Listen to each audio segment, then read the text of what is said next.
بسم اللہ الرحمن الرحیم۔ ملک ریاض ایک بار پھر میدان میں۔ جتنا مرضی ظلم کر لو گواہی نہیں دوں گا۔ ملک ریاض نے پھر سے طبلِ جنگ بجا دیا۔ 30 سال کے راز ثبوتوں کے ساتھ محفوظ ہیں۔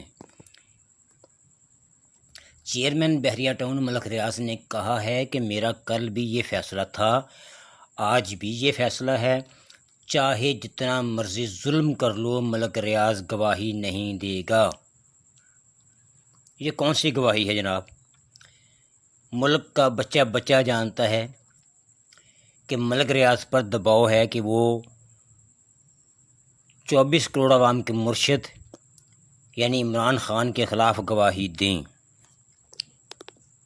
کہ عمران خان کرپشن میں ملوث ہیں۔ سماجی رابطے کی ویب سائٹ ایکس پر ایک بیان میں ملک ریاض نے کہا کہ پاکستان میں کاروبار کرنا آسان نہیں، قدم قدم پر رکاوٹوں کے باوجود 40 سال خون پسینہ ایک کر کے اللہ کے فضل سے بحریہ ٹاؤن بنایا۔ عالمی سطح کی پہلی ہاؤسنگ کا پاکستان میں آغاز ہوا۔ مجھے اللہ نے استقامت دی اور اپنے ممبرز سے کیے وعدے وفا کیے۔ انہوں نے مزید کہا کہ ان گنت رکاوٹوں سرکاری بلیک میلنگ نے بعض اوقات وعدوں کی تکمیل میں تعطل پیدا کیا، لیکن میرے رب نے ہمیشہ مجھے سرخرو کیا،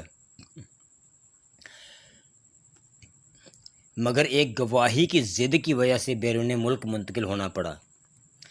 ملک ریاض نے کہا کہ مدتوں سے لوگوں کی خواہش تھی کہ پاکستان برانڈ کو ورلڈ کلاس برانڈ بنایا جائے۔ اللہ تعالیٰ نے مجھے اس کا سبب بھی بنایا۔ دبئی میں بحریہ ٹاؤن پراپرٹیز کا آغاز ہو گیا ہے۔ دبئی کی ترقی کا راز عزت مآب شیخ محمد بن راشد ال مکتوم کا ویژن اور نیب جیسے ادارے کا نہ ہونا ہے۔ انہوں نے کہا کہ نیب کی بے سروپا پریس ریلیز دراصل بلیک میلنگ کا نیا طریقہ ہے۔ میں ضبط کر رہا ہوں لیکن دل میں ایک طوفان لیے بیٹھا ہوں۔ اگر یہ بند ٹوٹ گیا تو پھر سب کا بھرم ٹوٹ جائے گا۔ یہ مت بھولنا کہ پچھلے 25 سے 30 سال کے سب راز ثبوتوں کے ساتھ محفوظ ہیں۔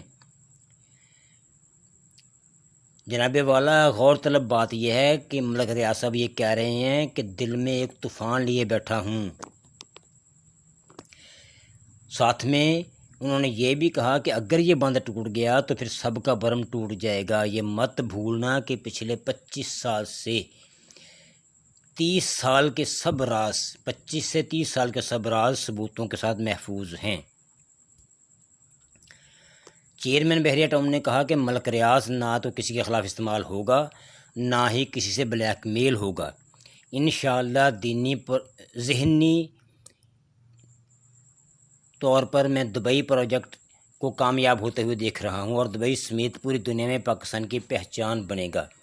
یاد رہے کہ گزشتہ روز نیب کی جانب سے جاری بیان میں کہا گیا تھا کہ پراپرٹی ٹائکون ملک ریاض اور دیگر افراد کے خلاف دھوکہ دہی اور فراڈ کے کئی مقدمات زیر تفتیش ہیں۔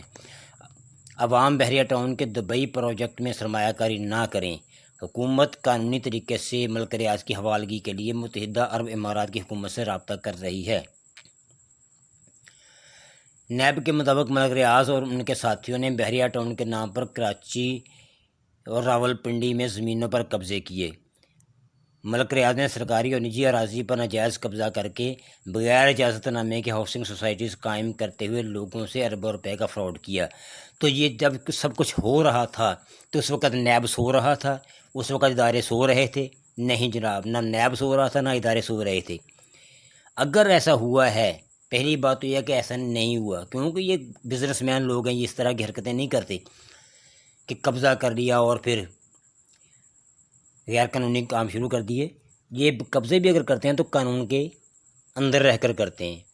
تو لہٰذا اگر ملک ریاض نے ایسا کچھ کیا بھی ہے تو اس میں بھی نیب اور اس وقت کے اداروں اور ان کے سربراہوں کا ملوث ہونا خود لازمی امر ہے۔ کیا وہ اس سے بری ذمہ ہو سکتے ہیں؟ ہرگز بھی نہیں۔ لیکن لگتا ہے کہ عمران خان کے بعد قدرت نے ایک اور بندہ کھڑا کر دیا ہے، کیونکہ آج تک 70 سال تک کسی نے ان کے سامنے کھڑا ہونے کی جرت نہیں کی۔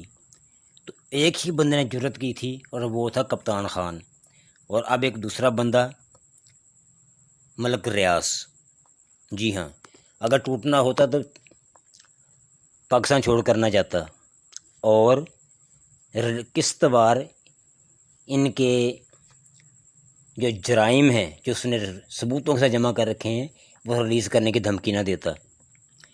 ملتے ہیں اگلے ولاگ میں، تب تک کے لیے خدا حافظ، اور ہاں چینل کو سبسکرائب کرنا مت بھولیے گا۔ اللہ حافظ۔